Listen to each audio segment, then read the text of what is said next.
Bem, vou então começar por, se me deixares, Paulo, Sim, sim, entendi, sim. sim. Compartilhar a tela, aqui está, compartilhar, e começo logo por, desculpem lá, começo logo por fazer um desafio às ideias de género em azul e não em cor-de-rosa, as coisas sobre as mulheres. Bem, então, começando então, a mulher, tal como o homem, na Idade Média, vive num mundo em que o sagrado é uma constante e pauta toda a sua vida. Ricas ou pobres, plebeias ou rainhas, todas elas têm devoções e práticas que as tornam sujeitas, se quisermos, de uma religiosidade própria. Interrogamos assim: a mulher assume uma atitude religiosa diferente da do homem?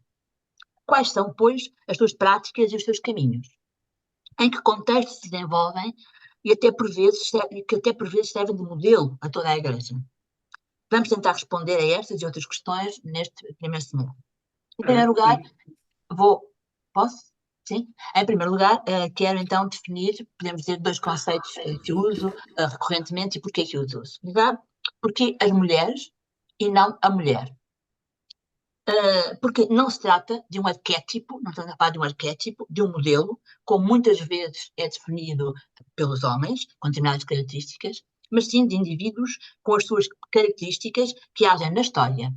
E a diversidade de acordo com a sua, e tem uma diversidade de comportamentos de acordo com a sua identidade e até com o seu estatuto social. Por um lado, as mulheres. Por outro lado, a religiosidade. E não propriamente a fé, mas a religiosidade no sentido mais amplo, que também a espiritualidade. Assim, tendo em conta o fenómeno religioso, que compreende desde uma ação pessoal, da fé, é certo, algumas tê-la-ão, até um vago plano de busca de sentido no transcendente. Não falamos aqui de uma religião eclesiástica, onde a mulher não tem lugar na Idade Média, nem agora, claramente, mas de uma relação com o divino, desculpem, de base antropológica e social. Não se trata, pois, de uma religiosidade institucional, mas de uma dimensão antropológica do sistema de sentido que transcende o indivíduo e constrói a sua identidade.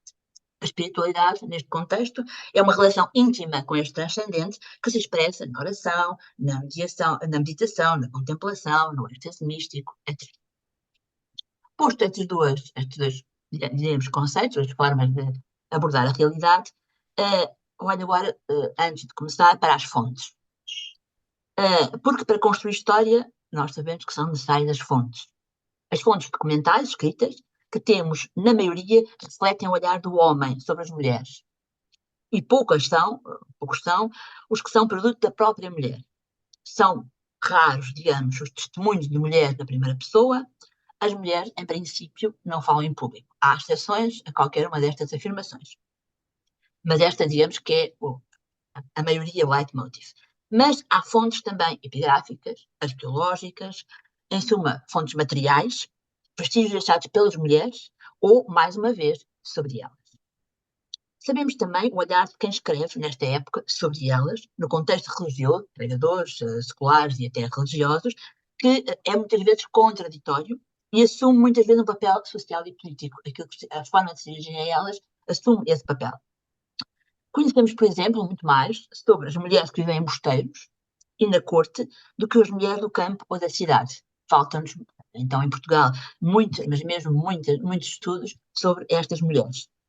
Temos mais informações sobre as que foram distinguidas pelo olhar masculino ou que, pelo seu comportamento, foram conhecidas e ou enobrecidas pela sociedade ou até beatificadas pela Igreja. Estas são as mulheres de exceção que não costuma dizer confirma a regra, neste caso, não, elas são usadas mesmo como exceção em relação a todo um conjunto de mulheres que passa na sombra sem delas nada sabemos.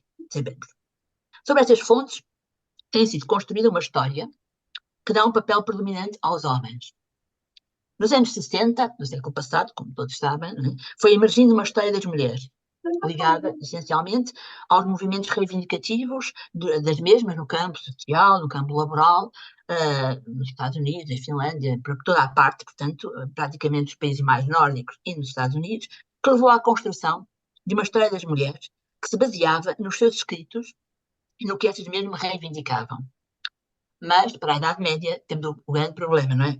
Quais são os escritos? De qualquer forma, ela foi sendo construída com um discurso que passa pelo estudo, por exemplo, das mulheres escritoras, da literacia feminina, mas também pelas religiosas e pelas mulheres da nobreza, rainhas e mulheres de corte, mas também pelas mulheres religiosas e pelas beatas e santas tebrinas. Portanto, digamos que nesta franja nós temos já alguma coisa construída desta história das mulheres. Mas esta evolução do estudo das mulheres foi conduzindo cada vez mais os historiadores à necessidade de construir não apenas uma história de mulheres, mas uma história de género, ou seja, da construção do feminino em diálogo, não em oposição, em diálogo com o masculino. Duas visões, e que há duas metodologias, pelo menos duas interrogações, dois tipos de interrogação, que nos permitem perceber ou questionar o lugar da mulher e do homem na história em permanente diálogo.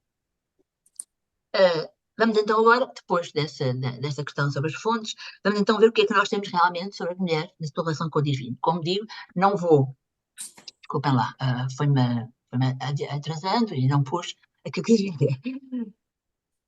Bem, como vocês veem, desculpem, atrasei-me um bocadinho, mas já, ok. Então, começamos então por ver, torno a repetir, não é nada de grande novidade, é apenas um estado da questão sobre aquilo que a mulher e a sua relação com o sagrado faz na sua vida, não é? Bem, então comecei, logicamente, pelo nascimento da criança. A criança que nasce a rapariga e o homem também, mas em especial a rapariga, nasce com o pecado original, ela é portadora, ela é marcada aos olhos da Igreja, claro, estamos a dizer aos olhos da Igreja, pelo pecado original, que foi Eva, que propôs, digamos assim, elevou Adão a fazê-lo, e que desde discutiam muito os teólogos entre si, mas entre o 60º ou o 70º dia após a sua concepção, já tem alma.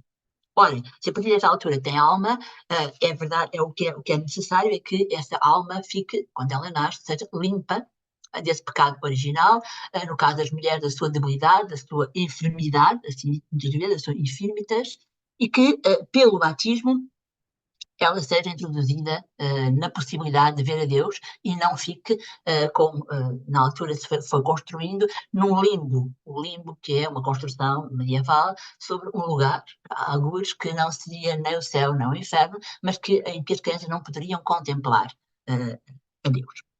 Ora, associada a esta necessidade do batismo, há também a necessidade do facto de haver uma elevada conceito de mortalidade infantil e, portanto, deve ser logo dado o batismo nos primeiros dias do nascimento.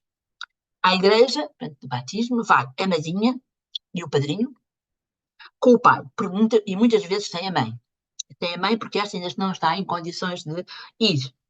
Apresenta a menina à igreja, na figura do sacerdote, neste caso do bispo, e dá-lhe o nome próprio, além do nome, portanto, da família e o apodo, quando se tem. Portanto, aqui há um aspecto que é preciso realçar, e que nesta sociedade medieval, é no batismo que se dá a primeira identificação, não só como criança, não é? Portanto, como ser que vem ao mundo e é preciso salvar, como todos os seres, para a Igreja, como também uma identificação de nome, não é? O nome geralmente é escolhido, portanto, pelos pais ou pela madrinha, depende, e é geralmente escolhido dentro de uma genealogia, dentro de uma, digamos melhor, de uma evolução do próprio nome, ou seja, geralmente os nomes são escolhidos ou de acordo com a família, não é? Um nome que se repete na família, nas famílias nobres, isso é muito comum, ou então o nome próprio é um nome novo, mas que tem sempre a ver,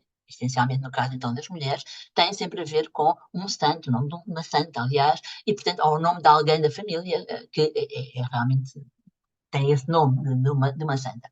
E esses nomes têm sido estudados essencialmente pela antroponímia, pela historiaria, que eu referi aqui porque acho que é um estudo inovador e que precisa de continuidade, num trabalho que ela tem, de Maria Catarina e outras, que publicou há poucos anos, e que refere, por exemplo, que o nome mais usado durante todo aquele período da Idade Média Central, digamos assim, é essencialmente o nome de Maria, portanto, a evocação de Nossa Senhora, de Maria e Catarina, mas outros como Inês, Isabel, portanto, que portanto, remontam, que apelam, portanto, para uma religiosidade que fica aqui também presente, não é? Marcando assim a criança logo com um caminho, digamos assim, uma proposta de caminho. A identificação pessoal e familiar, como digo, muitas vezes segue os conceitos dessa mesma família, revelam os nomes próprios que são mais usados e revelam ainda também o papel da madrinha e do padrinho, que serão aqueles que devem acompanhar a criança na fé e fazê-la seguir de acordo com as normas da Igreja. Portanto, este é um primeiro momento de vida de uma criança, aqui está, e portanto é também este primeiro de uma criança, quer masculina, quer feminina. Claro que estamos a falar aqui do feminino, as diferenças aqui não serão muitas, basicamente quase nenhumas. Pronto. Portanto, em relação agora à mulher, às várias etapas da vida da mulher, segundo alguns autores, essencialmente também os religiosos, mas não só, a mulher define-se em três categorias. E então é dita a virgindade, três estados, a virgindade, a adultez ou o casamento, a mulher casada, e depois a viuvez, a mulher viúva. Sendo o estado mais perfeito para estes homens, o da virgindade. Para a Igreja, este é o estado perfeito em que a mulher se deve manter. Porquê? Porque corrompida pelo pecado de Eva, embora igual aos olhos de Deus ou igual ao homem, devem permanecer sempre sob custódia e dependência de um homem, para que assim possa ser curada, se assim quisermos dizer, controlada da tal sua debilidade e enfermidade. Começando então, portanto, pela criança, vamos então passar estas várias etapas também e ver o que é mais importante nestas várias etapas. Assim, temos a primeira fase da criança, chamada propriamente criança, até aos 7 anos, entre os 7 e os 14, a juventude, e a adolescência entre os 14 e os 28. As raparigas atingem aos 12 anos de idade a idade canónica da maioridade, podendo, portanto, nessa altura, casar. Os rapazes, tal como sabemos, aos 14 anos é assim dito. Grande parte das meninas ficavam em casa, em quase todos os estratos sociais, a aprender com as mães as tarefas domésticas, mas algumas iam à escola, em grupos sociais mais elevados, algumas não só eram educadas pelos pais, pela mãe, como tinham preceptores que as educavam. Não indo à universidade, tinham, no entanto, hipóteses de educação. Os mosteiros eram outra forma de educar e de lhes dar conhecimento da escrita e do canto. Aqui temos uma imagem da Virgem ensinar o menino a ler. Não me querendo alargar sobre esta temática da questão do mosteiro, portanto, porque outros vão tratar destas questões, os mosteiros desempenham um importante papel na formação religiosa, mas também literária, das crianças e jovens que, antes de professar, algumas não era para isso que aí estavam, pois estavam neles, são lá deixadas, ou vão com as mães, ou ainda aí se recolhem, são ensinadas e preparadas para uma vida que não sendo apenas a que se refere ao casamento, estão preparadas para isso, estão lá nesse sentido, têm na base uma prática devocional e religiosa que os acompanhará toda a sua vida.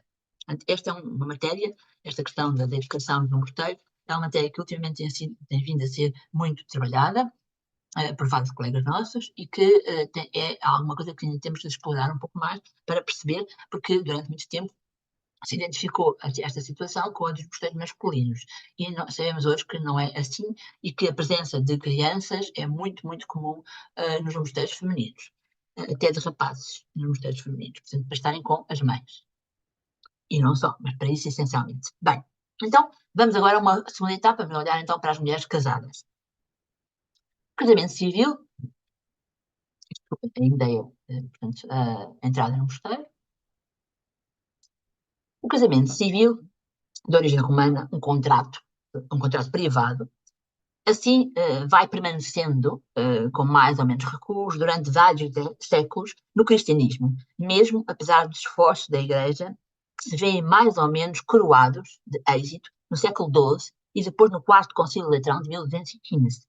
Por um lado, obrigam à publicação de bens, ou seja, tornam o casamento público, monogâmico, esse sem dúvida, embora sobre isto há muito que se lhe diga, e indissolúvel, especialmente após a consumação do mesmo, ratum, casamento ratum, portanto, casamento consumado. E é proibido até ao quarto grau de parentesco. casamento, por esta interferência da Igreja, torna-se assim um contrato, uma aliança entre famílias, com a presença da Igreja e com o seu plácet e as suas normas, os jejuns, as abstinências, a regulação do ato sexual, e sobre isto há muita coisa já. Neste ato celebrado na Igreja, a noiva é entregue pela família ao sacerdote, que a entrega ao noivo. Aqui a presença do sacerdote e o papel do sacerdote, que hoje já perdeu no casamento, mas que nesta fase era essencial pela entrega. E está ali no meio a fazer essa mesma entrega, desempenhando o padre e a igreja um papel essencial nesta celebração. Quanto aos bens, o noivo recebe com a noiva o seu dote e dá-lhe as arras, especialmente a partir do século XIII, isto está consignado. Tudo isto é anteriormente acordado e só após os esponsais isto se concretiza. E há também, o sacerdote também deveria, à partida, portanto, também fazer uma bênção na altura dos esponsais. O casamento torna-se, depois, indissolúvel e monogâmico. Duas coisas que, como vos digo, são, e sobre isto há muita coisa, há toda uma possibilidade, há todo um conjunto de trabalhos que podem ser feitos nesta área, como é que isto se realiza, por exemplo, no campo da nobreza, ou nos estratos inferiores, digamos assim, entre os camponeses portanto, e a questão e além disso, portanto, os homens da cidade, etc. Portanto, homens e mulheres das cidades. De qualquer forma, há ainda uma outra coisa que é muito importante, é que é a vida conjugal. Este tratado, este manuscrito é uma coisa maravilhosa. Não sei se estão a ver, portanto, a cara dos dois e o filho que vai nascer está aqui sob o olhar da Trindade. Portanto, digamos que parece uma pequena, desculpa a expressão, mais desenhada, de uma beleza muito grande, é muito interessante. A vida conjugal terá como único objetivo a procriação. E o casamento, por amor, não é o objetivo desta união. Portanto, o amor não faz parte aqui nesta fase do casamento. E a maternidade será a função e a utilização pessoal da mulher. Portanto, é para a procriação e é para a maternidade que a mulher deve viver. A mulher entrega-se e entrega o que tem, essencialmente o seu corpo, a um objetivo único e dependente do seu parceiro masculino. Portanto, o adultério é totalmente proibido, rijamente castigado, mais na mulher do que no homem, obviamente. Já sabe porquê? Porque a mulher é que leva sempre e conduz sempre ao mal e ao adultério. E a maternidade é a única forma que a mulher tem de dignificar o seu corpo. Aqui colocam-se todas as questões relacionadas com a sexualidade feminina, que durante estes séculos era vista apenas como uma possibilidade de reprodução. O prazer não fazia parte do seu objetivo, quando muito aquelas que se acusavam de ter prazer eram as meretrizes. E os homens procuravam muitas vezes essas mesmas prostitutas para eles próprios também terem prazer e causar esse prazer. Portanto, digamos que é outro campo interessante de estudo desta questão da sexualidade. Não é? Outra questão que tem a ver com a sexualidade, no fundo, é a do corpo. Embora sendo exorzido asperamente pelos homens da Igreja, essencialmente, pois era considerada a fonte de todo o pecado, sabíamos que havia um ideal de beleza e que as mulheres dele tratavam do corpo com cremes, ungüentos, perfumes. Mas, simultaneamente, a mulher casada sabia que oferecia o seu corpo ao marido e, por isso, não o usava livremente. Será por isso mesmo que no século XIII, com as novas correntes de espiritualidade de que iremos falar mais a seguir, a mulher casada será também influenciada por esta nova forma de encarar o corpo como seu, e surge com algumas escritoras, a Ângela de Foligno é mais conhecida, a ideia do castum connubium. Depois de dar à luz os filhos, então, a partir daí, ela e com geralmente, claro, tem que ser com o homem que tem que aceder, deixa de ter relações com esse homem, não é? E, portanto, formam aquilo que se chama o castum connubium. É, digamos, um ideal que esteve presente em algumas das nossas rainhas, nomeadamente, talvez tenha acontecido isso com Isabel de Aragão. Bem, depois temos a mulher que, além de tudo isso, trabalha, não é? A mulher que trabalha não vive, ou seja, como é que ela vive? Vive, pois, para educar os filhos, tudo bem, mas também para governar a casa, que é um trabalho, não é? E tratar dos outros, nomeadamente os pobres e os enfermos. Mas ela também tece, borda, lê, etc. Portanto, aqui está um exemplo de que não é provavelmente uma mulher da nobreza, mas uma tecedeira. Muitas delas, de tratos mais baixos, como a camponesa, ajudam nos trabalhos do campo, trabalha ao lado dos homens, portanto, maridos e dos outros homens, em quase tudo, menos nas sementeiras. A sementeira é algo que faz parte do homem, do trabalho do homem. É interessante porque, e pela mesma razão, Mas na cidade há muitas que se ligam ao comércio, como aqui também, trabalham como tecedeiras, como estas, recateiras, padeiras, nas cidades e nas guildas e confrarias. Mas também na caridade e no cuidado aos enfermos. A caridade e o cuidado aos enfermos sempre foi alguma coisa muito ligada à mulher. É algo que também está por trabalhar e por estudar na Idade Média, muitas desta relação. Sei que há ora, uma nossa aluna, uma aluna do IEM, que vai trabalhar a questão da doença, na relação da doença com não apenas as mulheres, mas da doença e da peste e assim, e é importante, será bastante importante que se volte a olhar para esta mulher cuidadora. Não apenas as monjas, mas outras mulheres. E vamos ver que outras também poderiam, além destas, além, portanto, das rainhas e das senhoras, das damas, quem é que estaria mais ligado a este trabalho? Quando morre o marido, são muitas vezes elas que ficam à frente dos negócios ou posses. Os empreendamentos, por exemplo, em vida, são de testemunho. Muitas delas ficam com a segunda vida, algumas voltam a negociar o empreendamento e muitas, às vezes também, portanto, com um filho, que é geralmente a terceira vida, ficam só com estas duas vidas do empreendamento e vivem elas a cuidar dos bens que são empresados. Outras voltam a casar. Uh, o que dizem, o que dizem alguns textos, especialmente, mais uma vez, dos religiosos, é que elas são vivamente aconselhadas a casar, especialmente se têm bens, se têm muitos bens, e que se têm de negociar e têm de fazer toda a sua vida gerindo esses bens. No caso das rainhas e membros da nobreza, é dado poder para interferir e até governar, sabemos isso, a maioria das vezes com o apoio ou em vez do filho menor. Estas mulheres, diz o clero, a estas mulheres, diz o clero, é-lhes dado uns grãos de virilidade para assumirem o seu cargo. Certo é que elas estão preparadas para o fazer.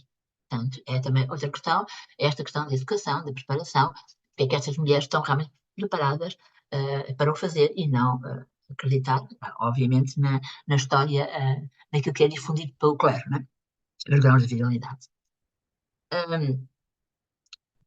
Por último, na última fase da vida, a mulher idosa, que aqui está também. Esta mulher idosa, a idosa a participar dos 40, mais ou menos, já para ser considerada como tal, a partir dos 40, e convive com a morte de perto. E não lhe é dada mais sabedoria por isso, mas ainda mais fraqueza, porque se junta à fraqueza feminina, digamos assim, a fraqueza física também. E, portanto, aqui, no caso feminino, a velhice não é considerada lugar de sabedoria. Antes, pelo contrário, muitas destas mulheres acabam, portanto, por se isolar, por ir para mosteiros, como já falámos há bocado, ou, portanto, ficarem viúvas sozinhas, sim, mas a cargo de. Porquê? Porque realmente não têm muitos meios de subsistência, só se põem já ricas, não é? Isso aí é outra questão, mas é mesmo entre a nobreza e, muito especialmente entre as rainhas, grande parte delas, durante toda a Idade Média, acaba por se recolher, viúva, acaba por se recolher a conventos, mosteiros. No fim da vida, algumas permanecem viúvas e dedicam-se também aos outros e outros ingressam no mosteiro, como já tinha dito. Agora vamos olhar para propriamente a espiritualidade.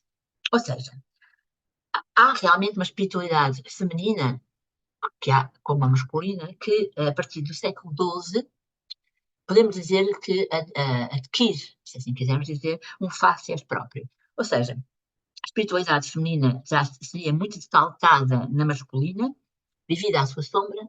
No século XII, o culto de Mariano, e essencialmente essa espiritualidade mariana, dá os primeiros indícios de mulheres, e isto, reparem, isto é aquilo que nós conhecemos hoje. Penso, não tenho aqui, mas penso que antes disso haverá com certeza nos mosteiros dúplices e mesmo no monarquismo beneditino mais mulheres antes deste século XII ditas, portanto, espirituais, com uma espiritualidade muito própria. O que nós hoje sabemos e que temos estudado, não para trás, então em Portugal não está nada estudado, mas fora também ainda há muitas lacunas, é que a partir do século XII a espiritualidade mariana dá à mulher um outro papel, dá uma outra visibilidade. Temos pessoas como, figuras como Errado, Landsberg, Hildegarda de Bingen, que mostram claramente que, no final do século XI, século XII, que são mulheres que têm uma postura e uma espiritualidade própria que ensinam, o caso de Erhard Landsberg, ou no caso de Hildegard, que não só vê, é visionária, como é mística, como depois intervém na vida política e religiosa da época. Mas será o século XIII, com o culto de Maria Madalena, nesta imagem lindíssima, a penitente, que a mulher, e com a difusão também, simultaneamente, dos cultos orientais e as traduções da Maria Egipcíaca, da Thais, da Pelágia e tantos outros, são este culto penitencial, esta via penitencial, que é oferecida à mulher, e que é oferecida à mulher através desta figura que aqui temos, que tem o ideal, digamos, que é um ideal quase de beleza feminina, que aqui está presente, muito semelhante ao outro que vimos anteriormente, mas que é através da penitência e de um conjunto de experiências ligadas à penitência, à visão, à mística, à contemplação, que surge uma expansão daquilo que nós vulgarmente denominamos mulheres religiosas. As mulheres religiosas não são aquelas que podemos imaginar que estão no convento, não. São experiências, às vezes, muito isoladas, que é o caso desta reclusa, não é? Tem aqui muito engraçado no romance de Arthur, não é? De Perceval, que vê ali uma reclusa, parece mesmo, é interessante, parece uma prisão que ela ali tem, não é? Com as grades. Reclusas, mas também mulheres que, não isoladamente, mas em grupo, como as pequenas e como as beatas, vivem esta vida, pronto, desculpem o plenário, portanto, estão na vida com uma atitude de penitência, de oração, de contemplação, mas também de trabalho. Umas isoladamente e outras em grupo, especialmente as beguinas, que são as mais conhecidas pelos estudos que têm sido feitos no norte, na Flandres, ali no norte da Europa, se podemos chamar, centro-norte da Europa, e não só, e que têm levado a grandes conhecimentos sobre estas mulheres. Não vou alongar também sobre isso, a pessoa ideal para tratar disso seria o meu colega João Luís Fontes, que é a pessoa que mais conhece em Portugal esta realidade das beguinas e propriamente também das pobres, das alvoas que ele trabalhou, mas para muito quero situar toda esta questão num outro campo, que eu acho que é um campo muito interessante e que já vem sendo muito interessante desde o início que eu tenho a falar, que é a questão do corpo, mais uma vez. Para muitas destas mulheres, o corpo é o único meio de autonomia que possuem e a alimentação é, por isso, fundamental. Os traços dominantes desta autonomia e desta espiritualidade, baseada no corpo, são os jejuns penitenciais, as práticas ascéticas e as mortificações, mas também a distribuição de pão aos pobres e a devoção fervorosa ao corpo de Cristo. A sua união mística ao esposo, que se consubstancia na Eucaristia e no seu valor como único alimento do corpo e da alma. E daí surge a santa anorexia. Aquelas que, como Catarina de Sena e tantas outras, vão procurar, portanto, através apenas da Eucaristia, apenas para ela, através da Eucaristia, viver em corpo e alma com o seu esposo numa união mística total. Portanto, esta é uma questão que está também a ser muito trabalhada atualmente, há vários trabalhos sobre, e não só, esta questão do corpo não se relaciona só, portanto, com estas mulheres como uma forma de vida que não está institucionalizada, mas nos próprios mosteiros. O corpo é fundamental e, se repararem, os jejuns, as abstinências, as penitências são também grande parte das regras, por exemplo, de Clara, que é uma regra mesmo feminina, não é? E até, no caso de Clara, é interessante que o próprio Francisco lhe diz que ela leva demasiado a sério, tem que ter cuidado, porque os jejuns e as disciplinas são demasiado fortes, digamos assim, e que não podia ir tão longe. Assim, mulheres como Catarina de Sena, só para termos uma ideia, há uma imensidão, não é? Especialmente na Flandres, na Itália, em Portugal estamos a começar, em Espanha também há muita coisa, em Castela e Aragão.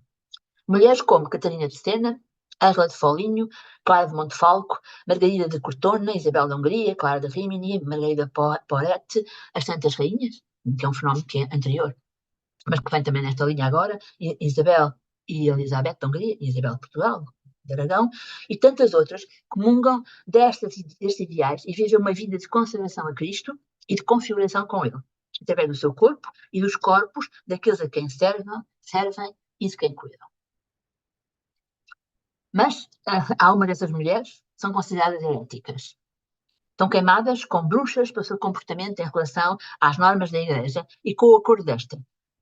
Basta lembrar Joana d'Arc, questões políticas, Porete, que é a autora de Um Espelho das Almas Simples e Aniquiladas, que fala desse aniquilamento da alma feminina, da mulher, e que é considerado herético, e depois tantas outras, por exemplo, as mulheres cátaras, não é? Que são queimadas.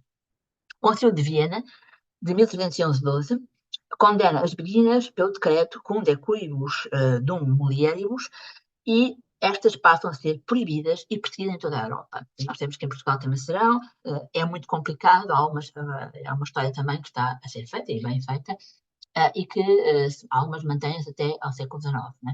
Até quase às portas às nossas portas. Pronto. E os lugares, quem gostasse, quem gosta de visitar, são visitáveis, não é? Não aqui em Portugal, mas pronto. O que é que acontece a muitas destas mulheres? Muitas destas mulheres, no século XIV e XV, mais para o XV, segundo também estudado pelo professor João Luís Fontes, acabam por ser institucionalizadas, ou seja, a independência fora, portanto, da instituição igreja, a igreja, mas fora propriamente da instituição e de uma regra, acaba por ser-lhes imposto por várias razões, de várias formas, que é o que acontece, portanto, com as que João estudou. Para concluir, as mulheres têm uma história que constroem em relação e diálogo com a história dos homens. Desta relação nasce uma compreensão da história da humanidade, mais correta e mais promissora. Para isso será preciso interrogar as fontes, escritas, arqueológicas, materiais, com novas questões, lançar novas hipóteses, de modo a conseguir explicar cabalmente, através dos discursos masculinos, mas também dos femininos, dos poucos que temos, o papel da mulher e do homem na construção histórica. Obrigada. Filomena, muito obrigado pela tua apresentação. Está aberto o debate. Eu tinha só aqui uma observação em relação à questão da peregrinação, especificamente, Filomena, que estás-me a ouvir, Filomena? Eu não falei de peregrinação, as mulheres vão em peregrinação. Sim, Sim, mas sim, sim, sim. Não, é curioso porque a evolução, tanto na Alta Idade Média, no final do Império Romano e na Alta Idade Média, a mulher tem uma condição que lhe permite deslocar-se com frequência e depois essa tendência vai, vai sendo reduzida, principalmente no período carolíngio, não é? Quando, pronto, quando a regra de São Bento passa a ser um pouco a batuta pela qual se começa a reger a cristandade e começa cada vez mais a surgir a questão da mulher mais, portanto, fixada num espaço próprio e até com vista mesmo cada vez mais à reclusão. E é curioso sim, pois, essa eu acho, diferença. pois, eu acho interessante porque eu acredito que essa diferença exista, mas eu cada vez mais, à medida que vou lendo mais coisas sobre mulheres, cada vez mais estou convencida que isso pode não corresponder à total realidade. O que é que eu quero dizer com isto? Sim, sim. Quer dizer que, por exemplo, até nas minhas fundações, na Clarissas e noutros documentos que tenho visto, as mulheres realmente até se deslocam muito mais. O que me parece é que há uma construção, eh, se quiserem ideológica, não sei se é demais, pronto, há uma construção masculina que, talvez por sentir uma certa ameaça, Exato. as coloca cada vez mais no privado. Ou seja, não sei até que ponto é que, e isso eu penso que a arqueologia, não só, mas outras fontes que não a escrita, poderão dizer-nos realmente se há esse fechamento, se quisermos dizer, da realidade entre o século VIII e XII, no fundo aquilo que eu vos disse há bocado, entre o século VIII e XII, mais ou menos o que nós sabemos sobre a espiritualidade é dizer que ela é semelhante à dos homens, portanto, e segue o compasso dos homens. E depois, a partir do século XII, há realmente uma explosão, que parece ser uma explosão, já, do XI, XII, uma explosão que tem a ver também com o fenómeno urbano, tem a ver com a abertura da Exatamente, sociedade, exato, etc. exato, Pronto. exato.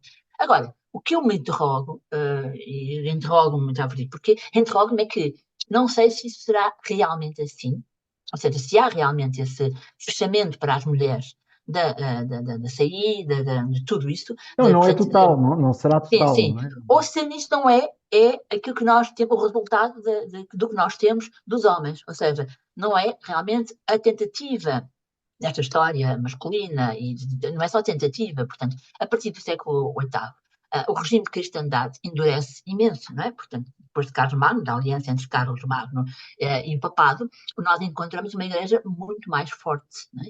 E essa igreja muito mais forte, que realmente sobre a mulher tem na maioria das vezes, este olhar tão negativo, parece ter construído, tal como construiu a aliança, não é? com Carlos, também parece ter construído uma imagem de mulher muito forte, que aos poucos, penso eu, por várias influências, vai sendo diluída. Ou seja, a mulher, não quer dizer que as mulheres, por exemplo, não fossem impregnação, mas não era dito, não era Sim. consentido, Não, teoricamente. elas Mas, no iam. entanto, até iam. Sim, Iam. A Margaret Campbell é o melhor exemplo Claro. de uma, É de um uma... exemplo de que ia bem. Sim, Pronto. sim. Pois Agora, é. não sei até que ponto é que nós, para isso, teríamos que olhar para as fontes todas que temos, e Sim, sim, nós sim. não temos praticamente nada, mas arqueologicamente há de certeza, não é? E ver o que é que aonde é que nós conseguimos chegar. Uma coisa que eu acho Ah, espantoso por exemplo, a mulheres que querem, isto já no século XII, não é? Pronto, mas não deixa de ser interessante, querem fundar um mosteiro, vão diretamente a Roma. Vão a Roma falar. Portanto, o que é uma coisa, claro, pareceria uma coisa bem, de loucos, não é? Não é? Ir a Roma para, não é? Falam diretamente com o rei fala com elas, e, portanto, parece-me que o que está para trás, eu resumi, o que está para trás é algo que tem sido escamoteado, um pouco escondido pelas fontes escritas. Parece-me, mas não terei a certeza, porque de um momento para o outro, é evidente que uma coisa é uma mulher camponesa, outra coisa é uma mulher da cidade, não é? Uma coisa é uma rainha, outra coisa, pronto, isso sim. também temos que ver isso, não é? Pronto. Mas há grandes rainhas e santas rainhas do século VIII, IX, décimo primeiro. Portanto, mulheres que estão ao nível da Isabel, ao nível Exatamente. da atuação. Sim, perfeitamente, não é? Portanto, o que significa. Pronto, eu penso que esta descoberta do papel da mulher começou, não sei se, mas é a única maneira possível, começou com as ilustres. Começou com as que saem, não é, do pote, digamos assim, Uhum. aquelas que são excepcionais. E para existem religiões como excepcionais. E isso não é Ok. verdade. Ou seja, é evidente que essas são as reconhecidas e aquelas que conseguiram chegar até nós, não é? Por várias razões. Mas não é assim. Eu, por exemplo, para cá para pôr, pois não pus, mas há um documento, que é uma espécie, é uma carta de fundação da ERRAD, do Landsberg, século XI. Portanto, e ela tem uma capa, uma coisa interessantíssima, numa capa, tem, capa dentro de um fólio, tem os nomes de todas as freiras, monjas do mosteiro, com aquilo que cada uma tem como função, e o livro é para ensiná-las. Ou seja, ela é RAD. E é a mesma coisa com a Hildegarda, não é? Todos os conhecimentos a que chegam, nós não podemos acreditar que tudo o resto é ignorância total, que elas não Claro. comunicam, que elas não ensinam. Não, há certeza ensino, há certeza no meio daquelas mulheres todas, outras tão importantes, ou seja, com um grau de literacia tão grande quanto. E estamos a descobrir agora para o século XV e XVI. Para trás, aqui em Portugal nós não temos praticamente nada, não é? Mas é importante, eu acho que isto é uma questão que temos que reequacionar, está bem? Porque temos sempre o olhar do homem, e o olhar do Sim, homem sim, sim. tende a mostrar as grandes, aquelas que, e as outras, não, as outras são perfeitamente silenciadas, não é? Nos mosteiros não é assim, já sabemos que não seria assim. Em família é mais difícil chegar. Pois. E temos o exemplo da Heloísa, não é? Portanto, dá uma Heloísa, voz. pois. Como é que Uma uma mulher voz. daquelas, não é? É Exato. capaz de escrever como escreve e de se impor como se impõe. Pronto, mas é o que eu te digo. Nós temos esses, às vezes, o que pode ser incomodativo e mau para a história de género e para a história das mulheres, é que essas mulheres acabam por ocupar a centralidade, não é? O protagonismo, fazendo crer que elas são uma exceção de todas as outras. E, possivelmente, eu não me convenço que isso seja assim. Sim. Não me convence, sinceramente. E temos que deixar de fazer da história das mulheres uma história des événements, de batalha, das figuras. Não podemos fazer da história das mulheres isso, porque senão estamos a voltar para trás, não é? Em relação à história. Pronto, mas isso também tem a ver com as fontes que temos. As que temos são parceladas e poucas. Hum. Algo. Sim. Eu acho que temos de diversificar de fontes, Uhum. acima de tudo. Não só as escritas. Pelas escritas, Sim. não sei se vamos lá, mas não sei. Estão aqui ilustres arqueólogos podem dizer algo, não sei se tem alguma coisa sobre essas questões da mulher e não sei, não sei. Sim. Não, por exemplo, desculpa lá, nos primeiros tempos do cristianismo, é isso para também presente, a mulher tinha um papel muito, muito importante, não há dúvida.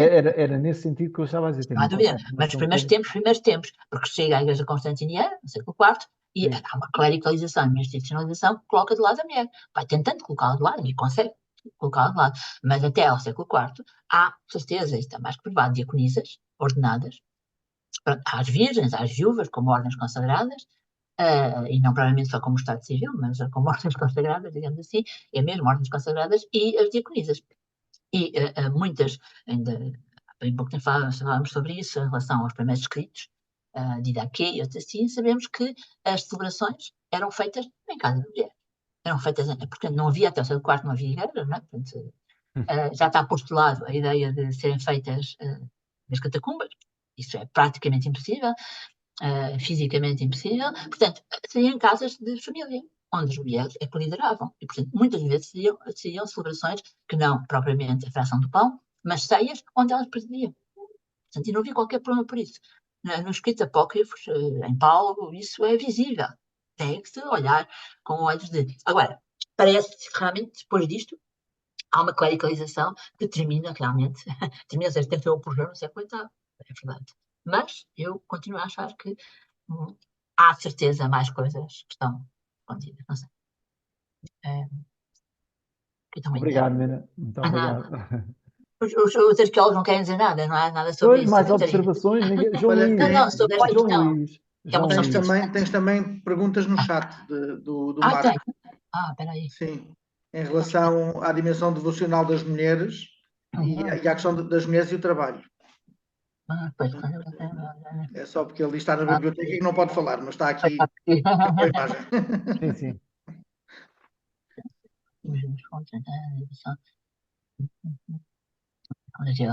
Sim, sim, podemos. Especialmente nestas. É evidente. Querem que você tem aí? Querem que eu leia a pergunta? Boa Não, tarde. Querem que eu leia ou lês tu, Paulo, a pergunta? Ou não, como é que nós queres temos fazer? aqui. Eu leio. Boa Lês tarde. tu? Pronto. Hum, Postar numa Esqueci de biblioteca. apertar. Não posso. Tinha apenas uma questão que se relaciona com a devolução e o papel do género nessa questão. Há registro para o caso português, pois, entre parênteses, sei que os existem para Pronto. casos de outros espaços Sim. europeus, de casos de devolução marcados pelo fator género, ou seja, conseguimos ver nas fontes documentais ou iconográficas a devolução, maioritária ou exclusiva, de mulheres a mulheres religiosas e de homens a homens religiosos. Isto é a pergunta que ele Sim. coloca.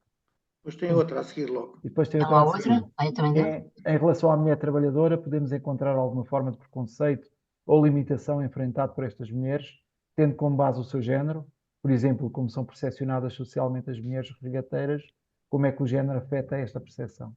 Pronto. É assim, portanto, posso começar pelo último, depois vou à outra, que é mais, pronto, é mais interessante, mas bem. Em relação à mulher trabalhadora, nós, em Portugal, temos alguns estudos, não é, da Maria Helena, da professora Maria Helena, da professora Iria Gonçalves, e não só, e há trabalhos que são especificamente, que devemos dizer, são essencialmente de mulheres. Não é? Porquê? Porque, no fundo, estes trabalhos na cidade são o prolongamento daquilo que as mulheres faziam no campo e nas suas casas, digamos assim. Não é? E, portanto, elas prolongam esse trabalho, ou vão fazer esses trabalhos na cidade, e elas próprias também se associam a guildas e a confrarias. Nós sabemos que as mulheres, socialmente, as mulheres regateiras, que nós saibamos, de o que eu diria da pastelaria, que é o estudo que eu melhor conheço, não há uma percepção negativa destas mulheres. Há uma percepção de que são mulheres que têm de trabalhar, isso sim, não é? Para sustentar, às vezes, uma família. Muitos destes ofícios são ofícios até familiares, não é? Em que ela trabalha com o homem, como no campo, por exemplo. Não é? E as crianças também trabalham, não é? Não foi isso, mas é verdade que trabalham. Um, o género pode afetar esta percepção no sentido em que se vê que não é apenas o homem que sustenta uma casa, não é o homem que, mas é também a mulher no seu campo, na sua forma e no diálogo com o homem, não é? Às vezes não, às vezes há problemas, obviamente, mas há um diálogo, há um trabalho que não é apenas o trabalho doméstico, neste caso as tecedeiras, pronto, e outros assim, mas há também um trabalho feito, portanto, na cidade, no campo, morar na cidade, e ligado, portanto, vamos lá, e ligado no fundo como eu dizer, ofícios que alguns são quase exclusivamente de mulheres. Há outras padeiras, por exemplo, que a pastelaria também tão bem trabalha. Há outros que são de mulheres e de homens, não é? E, portanto, mas isso é algo que se percepciona. É importante percepcionar isto, porque é importante perceber o papel que a mulher tem, o que é que faz e porque é que o faz, e o homem, não é? Portanto, a forma. Eu penso que, sinceramente, na Idade Média, este tipo de ofícios não teriam a oposição, ou seja, não teriam a crítica que hoje nós, olhando para trás, não, isto, coitado das mulheres, isto devia ser. Penso que não, sinceramente, penso que não. E que a mulher, porque a mulher, o que faz, é como digo, prolongamento daquilo que ela já fazia no governo da casa. E ela fazia muita coisa no governo da casa, até para o exterior. Não é? Pronto. Em relação à primeira, é mais complicado. Porquê? Porque em Portugal nós temos muito pouca coisa, digamos assim, temos alguma, mas fontes documentais, as iconográficas, não sei se está aqui alguém da História da Arte que pudesse ajudar. Eu tentei iconograficamente, não é nada português, como vocês viram, mas pronto, mostrar-vos a iconografia, pela iconografia, aquilo que é dizendo pelas palavras, portanto, para mostrar realmente que a iconografia é fundamental para se perceber muito sobre a mulher. A Adelaide também não está, mas alguém, portanto, poderia haver alguém da iconografia dos livros, portanto, e a nível da própria liturgia, a Catarina poderia ajudar um pouco, mas o que me parece é que esta devoção que passa pelo corpo, digamos que essencialmente pelo corpo, é algo muito feminino. Esta questão da santa anorexia é algo muito, muito feminino.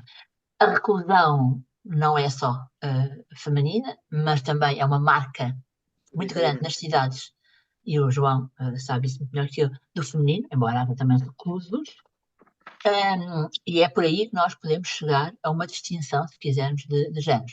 É evidente que a religiosidade não é masculina nem feminina, a religiosidade é dos homens e das mulheres, não é? Portanto, agora, a história dessa forma de viver o espiritual, isso sim, eu acho que em Portugal já começamos a a dar os primeiros passos, não é?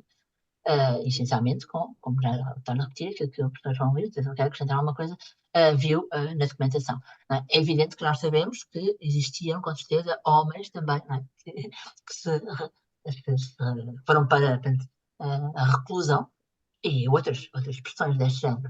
Mas realmente, no século XIII, como diz Boucher, é o século da mulher, digamos assim, o século da espiritualidade feminina, da novidade que é a espiritualidade feminina, uma espiritualidade com características próprias. E, como digo, muito ligado ao corpo e à questão da sexualidade.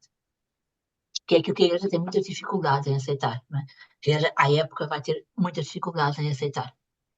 Não sei, João, se quer dizer alguma coisa também sobre isto? Assim? Não, ia dizer, por um lado, é que esta questão se há uma marca feminina nas opções religiosas ou Pois. uma atenção particular das mulheres em relação às mulheres.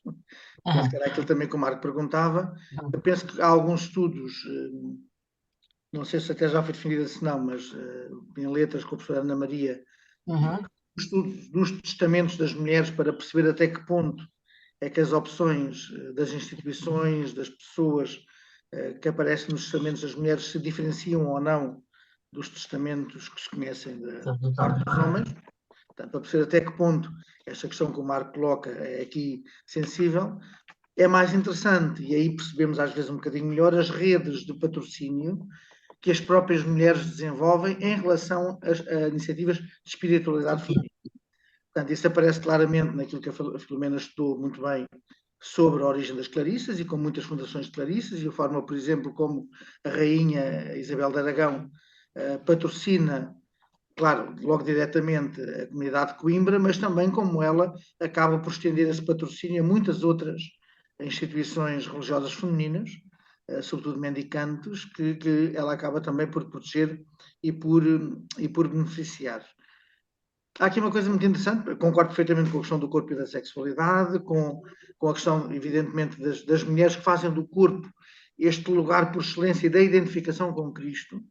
Eu digo isto aos meus alunos, e a Catarina de Sena é muito interessante nessa perspectiva, porque ela assume que o próprio corpo como o lugar desta fusão amorosa com o próprio Cristo, e por isso é no corpo também que ela reproduz e identifica esse seguimento de Cristo, trazendo também para o seu corpo os próprios sofrimentos de Cristo, né? E depois com a imagem muito bela na biografia dela, do próprio Cristo, numa das visões, lhe arranca o coração do peito e põe no peito dela o seu próprio coração. Portanto, falar mais de fusão amorosa do que esta imagem, acho que é um bocadinho difícil, mas é sempre no corpo e através do corpo. Portanto, o que é muito interessante aqui, não é? Depois, acho também muito interessante a questão do próprio papel do feminino, mesmo na tradição cristã, a forma como, e aí tem havido muitos estudos e muitos debates, precisamente, como a Filomena explicou, e muito bem, da valorização, do voltar a olhar para o dever histórico, também a partir desta perspectiva, e do interrogar as fontes para perceber os indícios, e até pelos silêncios, das práticas de valorização ou de apagamento da memória do feminino. Não é? Isto na tradição cristã é muito interessante, portanto, inclusive no modo como nos Evangelhos e na memória do próprio Jesus, a relação com as mulheres é uma relação profundamente inovadora, onde as mulheres têm um protagonismo grande no grupo dos discípulos, no testemunhar do acontecimento pascal, e depois como esta memória se vai erudindo à medida que o cristianismo se clericaliza, assume também esta dimensão mais patriarcal e, portanto, vai reduzindo o espaço em larga medida das mulheres nas próprias comunidades, e há autores que acham que as próprias resistências gnósticas e de outras comunidades onde as mulheres têm um protagonismo maior é uma forma também muitas vezes de resistência e de sobrevivência e de afirmação deste protagonismo feminino. Ao mesmo tempo, a própria questão do diaconado, que sobretudo no Oriente permanece até bastante tarde, e que no Ocidente o decreto de Graciano é claríssimo para eliminar precisamente qualquer ligação entre as mulheres e o ministério ordenado. As fontes litúrgicas históricas para o Oriente parecem atestar uma maior sobrevivência destes ministérios femininos, mesmo após a Antiguidade Tardia, né? E no Ocidente um apagamento muito mais rápido destes protagonismos. Agora volta-se à questão, precisamente já noutros contextos de reflexão no mundo contemporâneo sobre o papel das mulheres nas igrejas, não é? Portanto, entre a questão ministerial e a questão da participação. Já estou a falar muito, há mais pessoas para falar. Muito bem. Obrigada. Aqui a Isabel também teria seguramente muitas coisas a dizer. A questão da literacia e dos textos. Pois. Abrir espaço para outros também. Posso dizer alguma coisa? Pode. Muito obrigada pela sua exposição extremamente clara, adorei as imagens e é uma ótima introdução a quem começa a estar entusiasmado pela história da mulher. Eu vinha só a relembrar um pequeno pormenor. Ultimamente tenho trabalhado essencialmente sobre Fernão Lopes e parece que tudo o resto se esvaiu da minha memória.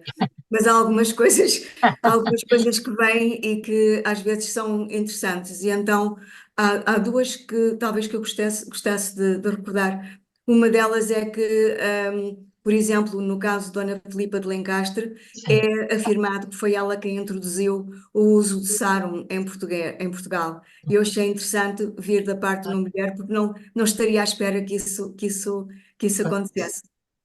Exatamente, é isso. O outro aspecto tem uma dimensão diferente, é mais a nível literário. Eu fiz e publiquei vários artigos ao longo dos anos acerca da forma como o Fernão Lopes usou as figuras femininas, não só porque eu acho que se encontram mais nas crónicas do que aquelas que nós pensamos à primeira vista. Se formos ver à procura, encontramos mais. Mas uma outra é que eu cheguei à conclusão de que ele tinha utilizado o contrastes entre várias personagens femininas, ou então introduzia-as em momentos cruciais da narrativa, portanto, dos acontecimentos, e achei curioso, portanto, não recorrer a grandes personagens masculinas para dizer isto que aconteceu, porque mas faz parte daquela técnica de encontrar um enredo e através desse enredo vai-se começar a influenciar a opinião do leitor. E, portanto, nesse caso, por exemplo, há alguns momentos interessantes. Sabemos a história ou estamos familiarizados com Leonor Teles e Filipa de Lencastre, onde Leonor Teles, ela também faz as suas orações e ele diz que ela fundou muitos mosteiros, embora possa ter sido por outras intenções mais obscuras.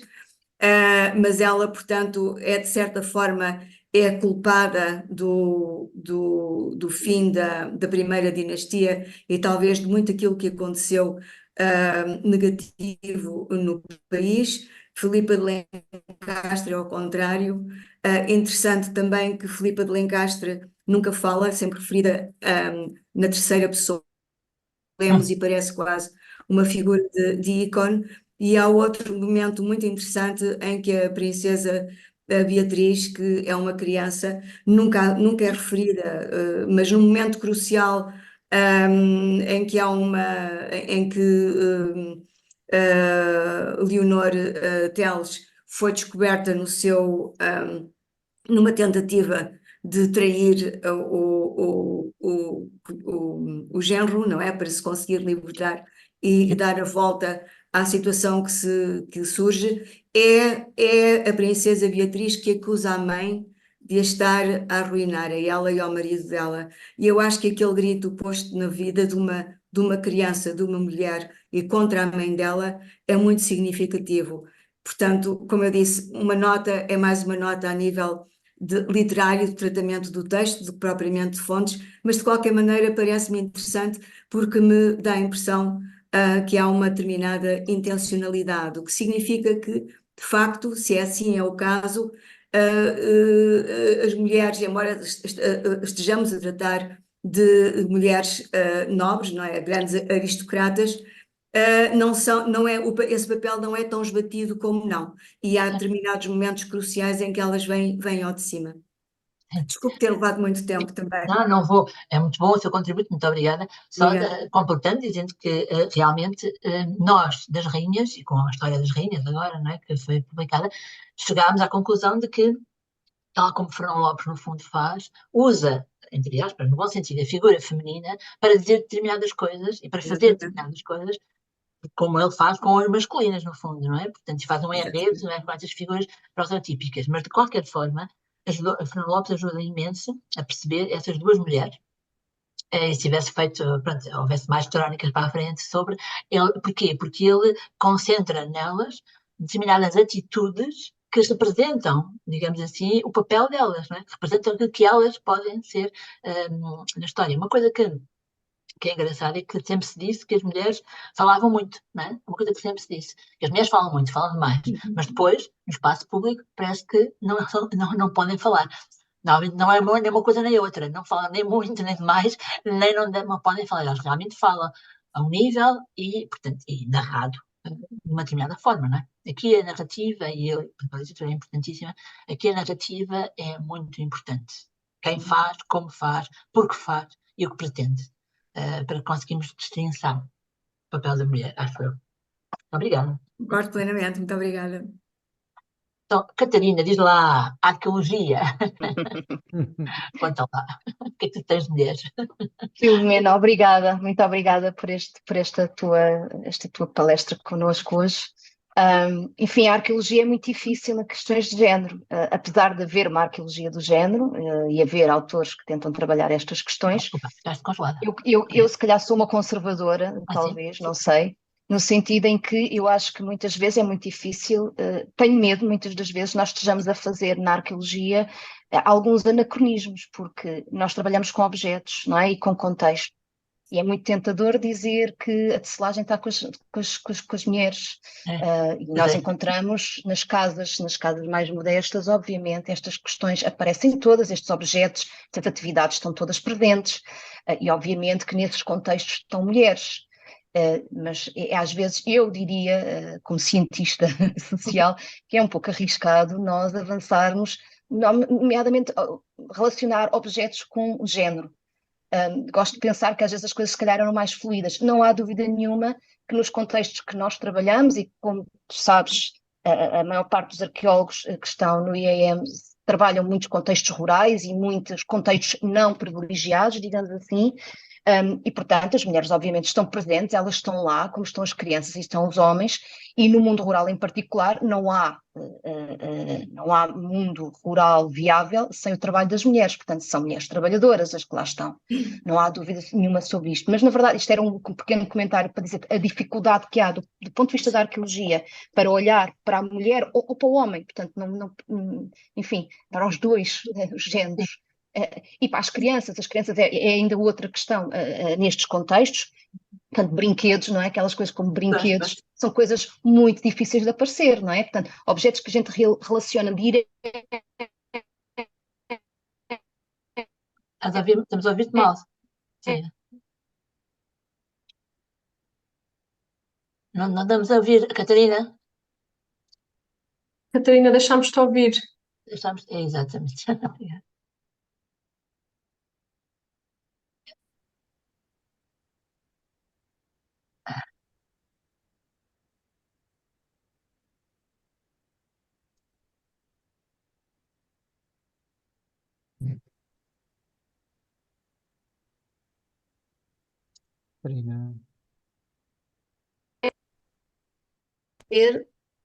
Agora sim. Agora vá. Agora sim, foi os fones que desapareceram. Estão-me a ouvir? Sim, agora sim. Sim. Pronto, não sei onde é que fica, onde é que vocês deixaram de ouvir, também não é assim tão importante, mas pronto, dizer que há uma dificuldade efetivamente do relacionamento de espaços e de objetos com determinados indivíduos em concreto. Agora, claro, estão lá presentes, não é? Talvez num contexto de exceção, em contexto de palácio, em contexto de mosteiro, as coisas possam ser diferentes, e quando nós olhamos para o registro arqueológico dos poucos mosteiros que estão escavados, obviamente, e quando sabemos que as comunidades são ao feminino ou masculina, aí estamos a falar de outras realidades, mas os objetos não mudam muito de uns para os outros, e portanto, só mais para a frente, já só num grande avançado, digamos, no tempo, é que começamos a conseguir ter relações mais diretas entre objetos e pessoas em concreto. E neste caso ao género. Mas no fundo eu queria te fazer era uma pergunta, Filomena, porque relativamente à questão, porque falaste, e pronto, e nós temos essa percepção de que na Alta Idade Média as mulheres têm um protagonismo diferente, nós vemos-las politicamente a atuar, nós vemos-las religiosamente a atuar, portanto há todo um protagonismo que elas têm e que elas vão perdendo ao longo do tempo, durante a Idade Média, apesar destes indivíduos e destas mulheres que tu estudaste e outros colegas, como o João Luís vieram estudar, que são mulheres que se destacam muitas das vezes, e que não são exatamente o comum, portanto são mulheres de destaque. A pergunta é porquê é que isto virou, ou seja, porquê é que esta transformação se dá e em que momento é que tu a identificas, efetivamente? Eu gostaria de identificar, de saber responder-te assim cabalmente. Há duas coisas, como já se disse, não é? Por um lado, há uma questão que tu dizes, eu não sei se concordo muito. Eu acho que, no final, ainda ao século XII, XIII, eu acho que não estamos com mulheres de exceção. Estamos com mulheres de exceção, claro, como há homens de exceção, mas estamos com comunidades. Eu acho que a partir do século XII, XIII, esta importância dada ao corpo, esta forma de viver diferentes beguinas, espalham-se por toda a Europa. Em Portugal há beguinas e beatas, porque a legislação fala delas. Conhecemos poucas ainda, mas isso é a documentação, não tem. Estou convencida que estas formas de vida mais ascéticas percorrem toda a Europa e são em número considerável, ou seja, não são só mulheres de exceção. Agora, há outra coisa que nós não falamos aqui e que contribui um pouco para esta discussão, é que, por exemplo, esta configuração com Cristo, que às mulheres é dado pelo seu corpo e muito, muito vincado, como disse o João muito bem, é também uma das matrizes do franciscanismo masculino. Portanto, e não feminino. Portanto, ou seja, também aqui há uma matriz de configuração, não com a mesma concepção de corpo e de uso, mas uma matriz que é semelhante. Ou seja, há aqui uma espiritualidade que não é só feminina, mas também é uma espiritualidade, digamos, costuma dizer-se mendicante, não sei se mendicante é uma expressão muito, pronto, mas de rigor, de ascetismo, de jejuns, E depois fala-se há flagelantes nas cidades, há pessoas, portanto, que fazem tudo para, portanto, magoar, dizemos nós. Há disciplinas, há toda uma série de coisas que não são só femininas, isso é certo. Mas que, neste século XIII, tem uma incidência feminina muito grande e está ligado, achamos nós, acham os historiadores, ao uso do corpo, o uso autónomo do seu corpo. Da única forma, no fundo, que tem de ter um uso autónomo do seu corpo, embora nos mosteiros também haja esse uso autónomo, se quisermos assim, do corpo. Agora, para trás. Para trás, como tu sabes, em Portugal, a alta Idade Média, depois tu ainda sabes, trabalhas uma parte, né? Mas a nível de documentação, a nível de estudos, eu acho, não sei se está a zero, é o que se diz, mas zero também é capaz de ser demais, mas está com 1, 2, está no início, no início. Nós precisamos muito de documentação escrita, a arqueologia tem feito esse trabalho, não é? Mas a documentação escrita é quase nula. No resto da Europa, como disse, eu acho que, e isso é porque eu tenho lido, porque eu tenho ouvido outros dizer, porque eu não tenho contato com essas fontes, não é? Nunca trabalhei essas fontes. Mas o que me parece é que este desenvolvimento da Igreja, não é? Portanto, no fundo, da espiritualidade, da religiosidade, passa numa primeira fase, até ao século IV, por uma inexistência de instituição. Hoje já não se diz, pode-se dizer, mas a Igreja primitiva, a Igreja dos primeiros séculos, 4 primeiros séculos, pode-se dizer, mas o que nós sabemos é que não é a Igreja no sentido que é a partir do 4º século. Ou seja, são comunidades.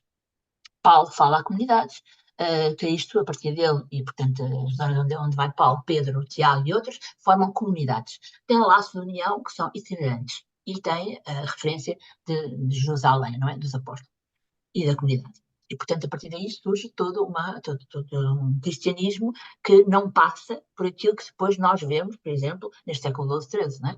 Não passa por cerimónias litúrgicas como estas, não, absolutamente nenhuma, nem passa pela Eucaristia como ela é hoje, nem pelos outros sacramentos. Portanto, no fundo, são pequenas comunidades.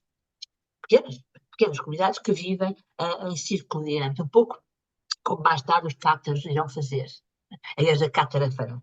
Mas pronto, outra questão. A partir do século IV e com a Igreja Constantiniana, nós vamos assistindo, como vocês também sabem, a uma relação cada vez mais forte com o poder político. Antes chamado regime de cristandade, que se prolonga, portanto, praticamente, até o século XVIII e XIX. Mas esse regime de cristandade, a partir, essencialmente, parece-me que aí a franja terá sido...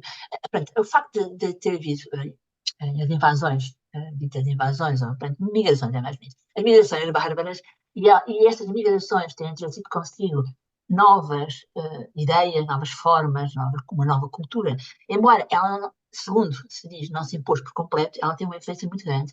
E a Igreja está, que é a cristianização, ou a cristianização melhor, desses bárbaros, desses germanos, é uma Igreja que tem determinadas características. Essas características associam, entre várias coisas, associam muito o poder bélico, da força, do homem, à própria Igreja. Portanto, a Igreja aí torna-se, a partir do século V, VI, VII, até o VIII mesmo, e depois coroa tudo isto com o regime de Carlos Magno, não é? Portanto, o que nos dá, e depois a partir daqui nós vemos o chamado século de ferro, ou seja, estamos a ver uma Igreja que se vai, aparentemente é isto que dizem os documentos, clericalizando cada vez mais, e vai dando à mulher e aos laici, portanto aos ignorantes, um papel cada vez mais diminuto, e esses, pelo contrário, criam aquilo que nós chamamos, não sei se indevidamente, alguns dizem que sim, uma religião popular, né, que às vezes tem laivos de heterodoxia, né, vários, e que coloca a mulher num papel como outros, como os homens, mas como os leigos. E nós o que estamos habituados a fazer, a partir destes séculos, é uma história da Igreja institucional. E aí só há os homens. Só existem os homens. Não há outra coisa. Não há hipótese, não é? Mesmo existindo mulheres religiosas, elas não são clérigos, não é? É preciso não esquecer. Elas fazem parte, mas estão sempre subordinadas, portanto, aos clérigos. Não é? E, portanto, o que acontece aqui nestes séculos é, com certeza, um escape às capes da mulher, que o João disse, não tinha dito, mas é uma coisa muito importante, é que muitas destas mulheres acabam por emergir nos movimentos heréticos. Os cátaros, os valdenses, elas têm um papel importantíssimo no século XII, no XI, XII, mesmo antes. Porquê? Precisamente porque elas estão a este nível, não é? Ao nível, se vocês quiserem, da heterodoxia. É mais fácil. Porquê? Porque este povo leigo, estes laici, homens e mulheres, não são o instrumento, digamos assim, nem a face, não são, para os documentos que temos, para aquilo que nós conhecemos, visível da Igreja. Vocês se repararmos, a partir do século VIII, deixa-se de falar praticamente nos leigos, e fala-se, portanto, do Papa, das questões, estão a ver, portanto, aquilo que se dá, não é, nas escolas, e que se fala, e que é o papado que se fala, são os bispos, portanto, são os religiosos e as religiosas, sim, muito bem, as regras, aí as mulheres ainda podem entrar, mas é essencialmente uma história institucional que nós falamos, e tudo o resto. Porquê? Não tem fontes? Sim, penso que não terá fontes, não terá muitas fontes. O que é que acontece à mulher neste caminho? Eu penso que a mulher perdeu institucionalmente, não ganhou essa batalha, entre aspas, ou seja, quando no século IV Constantino forma uma igreja, a mulher é colocada fora dela, ou pelo menos não é colocada no interior dessa instituição, e essa instituição vai crescendo, e ao crescer vai se clericalizando. Não é? E isso é alguma coisa que acontece aí, mas depois, quando no século X e XI, mas mais no XI, a partir do XI mais esta igreja dá espaço, há um espaço a estas mulheres, a estas formas de vida diversas, etc. Logo a seguir, virá outro momento, que é o de Trento, não é? Que mais uma vez vamos outra vez clericalizar, institucionalizar, e as mulheres vão para os mosteiros encerradinhas, sem poderem sair nem nada. Para lá vão outras, não é? Ficam lá muitas. Às vezes até homens entram, é certo, mas encerradas, completos. Estes movimentos depois de heterodoxias aumentam imenso. Imensas. E onde é que eles estão apanhados? Na Inquisição, não é? As visionárias, todas as místicas, muitas delas condenadas. Grande parte condenadas. Digamos que esse é o momento, digamos, em que mais uma vez as mulheres tentam, através mais uma vez do corpo, do misticismo, chegar a algum sítio e mais uma vez elas são claramente, não é, colocadas em segundo plano e não conseguem mais, não é? Até aos dias de hoje, ascenderem, se assim queremos dizer a palavra ascender, antes de serem clérigos, antes de terem ministérios ordenados. O que está a passar outra vez é outro movimento do século XII, com este Papa, não é? É uma tendência de novo a Igreja a dar espaço, a abrir espaço maior, muito maior às mulheres. A única coisa que a mim me parece complicado e difícil é que quando se abre espaço, geralmente só se abre espaço para pessoas de eleição. E eu acho que isso é alguma coisa que temos que... Eu percebo que é o que temos que comentar. É? Pronto. Fala-se, uma Hildegarda, uma século XI, século X, aquela... Tudo bem, tudo é importante. É muito importante, é importante que se passe, mas nós não podemos partir para uma história das mulheres de positivos grandes figuras. Elas existem, são importantes, mas o que é importante agora é olhar para elas e perceber qual é o efeito delas, ou seja, como é que elas estão nas comunidades, não é? E como vos digo, o exemplo da Errada é uma coisa maravilhosa, um livro para ensinar às suas monjas, com elas todas ali, o nome de todas elas, pintadas todas, e depois o que querem para ensinar. Uma mulher destas, que é uma mulher de exceção, obviamente, como a Hildegarda, não tem uma comunidade qualquer, de certeza. E para isso nós temos que perceber e olhar. Não tem uma comunidade qualquer, como outras, como a Cristina de Pizan, quem lia a Cristina de Pizan, possivelmente outras mulheres, não é? Os homens também liam para cascar, mas outras mulheres, não é? E quem é que ela ensinou, quem é que ela passou o testemunho. Tudo isso é preciso olhar para não fazer da história das mulheres uma história de eleitas e de santas e de, não é? Penso eu, porque senão corremos esse risco. Os homens, pois há uma eleição, mas coisas assim. A exceção não confirma a regra, neste caso, não. São elas, não, há umas tantas, não é? Que até têm, como dizia os grãos de virilidade, as rainhas. Os grãos de virilidade para governar, ser como um rei. Não podemos explicar assim, não é? Este papel da mulher. Pronto, é só isso. Mas obrigada, Catarina, foi muito interessante o que disse aqui. E concordo que eu estava a pensar, quando tu falaste das comunidades, por exemplo, das comunidades femininas, tem sido a Santa Clara de Coimbra foi, eu acho que foi para a história de género, mas neste caso de comunidades femininas, importantíssimo, com o que fez a arqueologia e a antropologia biológica, não sei o quê. Antes de houve coisas que o escrito já anunciava, mas que a arqueologia e tudo aquilo que foi feito, mas ali foi uma questão de exceção, não é? Quem dera ter muitas coisas desse género, assim, bem e quase com rótulos, como alguém dizia, aquilo quase tinha rótulos. Sim. Eu ia dizer isso, faz falta uma arqueologia destes contextos, dos contextos das comunidades religiosas. Há todo um trabalho por fazer, eu acho um trabalho interessantíssimo porque se pode aqui cruzar muitas outras coisas e de qual nós não temos, enfim, uma noção de materialidade do cotidiano, Sim. efetivamente nos está a escapar e que acho que nos próximos anos temos que apostar nessas áreas também. Mas obrigada, Filomena. Eu tinha tantas questões, mas pronto. Mas diz, pergunta. Mas daqui a pouco vocês já estão todos. Abri a boca. Ainda não. Eu demorei pouco tempo, demorei menos tempo. Depois dizem que as mulheres falam muito, não é? Pronto, é melhor. Olha, eu não quis mostrar isso, em espaço público falei pouco. Diz, Paulo. Não sei se há mais alguma questão. Sem mais observações, comentários? Mais ninguém? Pronto, neste caso, dou por encerrada a sessão. Muito agradeço à Filomena Andrade e a participação de todos vós e encontrarmos-nos novamente no próximo mês com a Catarina, a nossa colega Catarina Barreira. Okay? Obrigada eu por vocês terem a paciência de maturar. Sim, obrigada. Tá? Bom trabalho. Obrigada a todos. Tchau. Obrigada, Filomena. Obrigada. Tchau.